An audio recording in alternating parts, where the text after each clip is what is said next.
product not yet rated. For a long time we've been able to make buildings that look good. We've been able to make cars that look very real. The level of realism goes up and up and up. With previous kind of technologies that you'd use, like facial motion capture, we didn't really ever feel that we could pull that off. You could never really tell whether someone was lying or not. With this technology, what you see is what you get. I'm always happy to help the LAPD.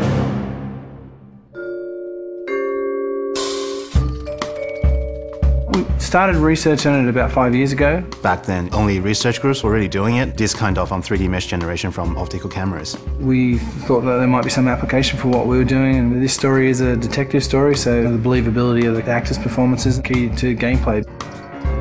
That's one of the key strengths of our system. We can actually see all the subtle features that animation traditional ones just can't do.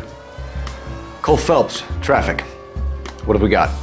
It's really acting a scene in two parts. The motion capture and then the motion scanning. The motion capture captures all the body movements and where people look, so it gives you all of the eye lines. Regulator valve. Good find. Then we move over to this studio where an actor would typically go into makeup in the morning and then have their hair done in a 1940s hairstyle. Then they'd come into a room and sit in the seat behind me, and what the rig does is capture a volume around them. You've got cameras not only around, but also looking upward and downward as well. So any kind of movement is going to cut out some of the information. And they deliver their lines, and as they talk, they get processed and turned into 3D. And action. So the guys' names that I've been seeing doing the repairs on the heaters, they're fully licensed and accredited. We go from 2D videos to 3D meshes. I think you're lying, Rasic. I think some of your men aren't fully licensed. To compressed versions for the game. I think some of your men aren't fully licensed. You're desperate to cover your sales. The level of detail is just so high that they're just like a real person in life.